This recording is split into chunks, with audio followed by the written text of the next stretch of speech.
Team USA is currently in Abu Dhabi getting ready for the Olympic basketball.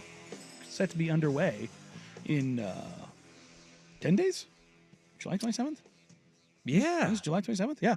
July 27th. It's going to happen. Dun, dun, dun, dun. Bum, bum, bum. They won today 105-79 over Serbia. They poured it on after struggling against Australia. But they were struggling early in this game, too, against the Serbian. Well, Nikola Jokic, I don't want to spoil this for anybody. Good at basketball. He's still a damn good basketball player. Yeah, he struggled shooting today, but he was still very good. Nobody else for the Serbian national team could hit a jumper, and that was the problem because they couldn't hit threes. They were 10 of 34. But the one thing that I think everybody keeps going back to is that this Team USA is really damn good. Mm-hmm. But they're not invincible. No. And they're old, and they do not stylistically. Americans are not used to playing international basketball. International players are used to playing international basketball. FIBA basketball is different. And Joel Embiid is struggling mightily. And we heard Steve Kerr after the Australia game. He said, we may consider bringing Embiid off the bench, right? And today, it was another incredibly rough day. We've seen him foul out of games far too quickly. Today, he didn't get into foul trouble, but he only played 16 minutes and was 2 of 8 shooting. Mm-hmm. And look like he's trying to bait refs for calls. The FIBA style of basketball that is whistle gets swallowed. Far more physical. Yeah. And he is having a really tough time adapting to that. Thank God for Steph Curry just going hibachi on fire, 6 of 9 from 3, because if he didn't do that, Team USA would have been you would have been one of those again. Are they going to be in trouble? Because outside of Steph and Drew Holiday, everybody struggled from beyond the arc. Well, I guess Bam Adebayo had himself 3 of 5, but are we really going to have a Team USA where we're relying on Bam Adebayo to shoot knockdown threes? Jumpers? Yeah, it's a problem. That's going to be a big issue. If you look at everybody else in the starting lineup, Steph goes 6 for 9 from beyond the arc. Drew Holiday went 2 for 2. You went 0 for 2 from Jason Tatum, 0 for 2 from LeBron, 0 for 3 from Joel Embiid. Yeah, and a lot of this has to do with how Team USA is built. I firmly believe Joel Embiid should be on the roster. One of the things that he does do is, you think about this, on a basketball team that has Steph Curry and LeBron James on the floor at the same time, opponents are still doubling Joel Embiid. That's how terrifying he is when he gets on the block. The problem is that when he gets on the block, he's holding the ball a little too long. He's trying to foul bait. He's playing NBA basketball. And he's not the only one. Ant Edwards has done this. Tatum has done this. Ant played AAU basketball against Australia. I was sitting in my hotel room watching that game, and I wanted to take the window out of my first room. option, dude. It was hellacious basketball to watch. It was awful. It looked like the first quarter of Blazers Wizards last night. It was just torturous stuff. I'm glad. I think it's funny you only gave it the first quarter. Yeah, well, the first quarter of that game, the Wizards and Blazers combined to go 1 of 17 before the Wizards hit a shot.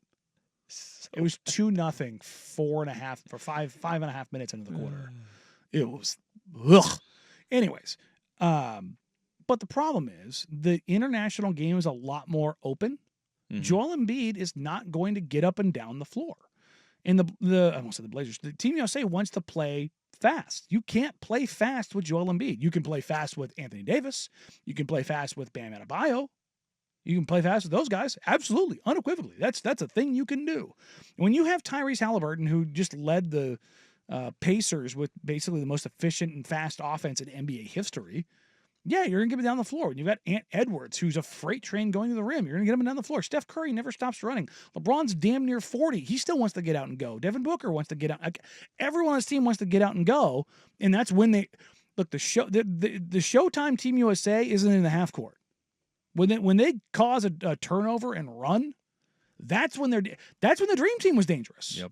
You look at that team, you're like Dream Team 2 had Shaq on it. Like, yeah, you had baby Shaq who was running the floor like a gazelle. And he was only like 3'10". Yeah. But it was like, you look at the dream team, other than Larry Bird, whose back was basically a steel rod at that point in time, you had MJ and Magic and David Robinson. Like, you had dudes that were just running. Chuck, that just run, and they ran teams off the floor. Because in transition, you just can't deal with it. And you can't, like, you look at this roster, you can't deal with this roster in transition. So there's this weird juxtaposition, because it was like, well, just move him to the bench. Well, you just played this political game with Joel Embiid over 3 years about what country he was going to play for. And you can't just say, Joel, you're going to the bench. Because he could have played for Cameroon, he could have played for France, and he could have played for the U.S. And you brought him in under the auspices of, hey, you will start for us. That's what they said. And now, the reason why Steve Kerr is saying, well, maybe we'll bring him off the bench is like, well, we have to say something.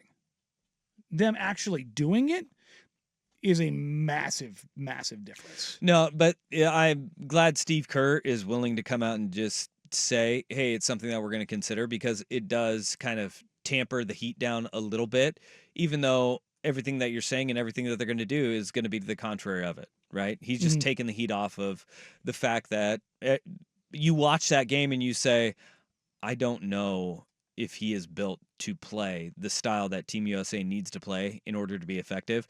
But this is why they're having these games, is to kind of work out these kinks and show Joel to a point, hey, you're not going to be the focal point of what we do. And that is a big change. That's one of the things that everybody that Team USA needs to do is you always have to take a back seat. Hell, Ant Edwards was talking about, I'm going to be the number one option. He's coming off the bench. Yeah. I mean, have you seen Charles Barkley over the last week? He talked about Team USA. He goes, I did. Somebody goes, did you led Team USA and the Dream Team in scoring? He's like, yeah, I led us in rebounding, scoring and rebounding. You know why? Because everything was bleeping easy. Because I had Mike in one corner, I had Magic in the other, and I Terry or Clyde on one side and Dave Robinson on the other. It was and like John Stockton dealing to him. Yeah, he was like, yeah. Guess what? I was really good. But they made it easy for me. I could do whatever. I mean, like, Chuck was Zion before Zion. Yeah. Yeah, it turns out the 6'6" dude with a 44-inch vertical, super, super, super explosive and strong. Useful. Yeah, really good in the international game. Turns out. Just like, but there is a real change. That's this whole discussion. We didn't really get to talk about this when it happened. Kawhi coming off the Olympic team and them replacing him with Derek White. How the hell did that not end up being Jaylen Brown when Jaylen Brown is everyone's like, well, you need somebody who fits in. I'm like, you're replacing Kawhi. Why not get the literal closest thing to Kawhi Leonard to replace him with? Yeah. Because Colin Cowherd says Nike. Well, he's not wrong. Totally wrong. He's but not wrong. At the same time, I think there is an element of, well, and that'll never happen now that he said Bronny can't play in the NBA. That Bronny's not a pro. I don't. It's never going to happen at this point. But did you see Colin's not totally wrong, but at the same time, I think there is something to Jaylen Brown may not be the most well-regarded guy in the NBA. Now, did you see the statement that came out from Jaylen Brown's Twitter account after that? No. It was very clearly not written by him. No. It was very much I'm very excited to see how Bronny progresses as a pro. Okay. And I'm like, could you make this a little less PR heavy, guys? Just stand by what you say. It's more fun that way. I'm glad he didn't deny it, though. No. He's not going to say, that's not what I said. Because that's what he said. Yeah, no, there's no alternative lip reading. Here's the tweet. It's a flex to have your son alongside you in the NBA. It reflects greatness and longevity.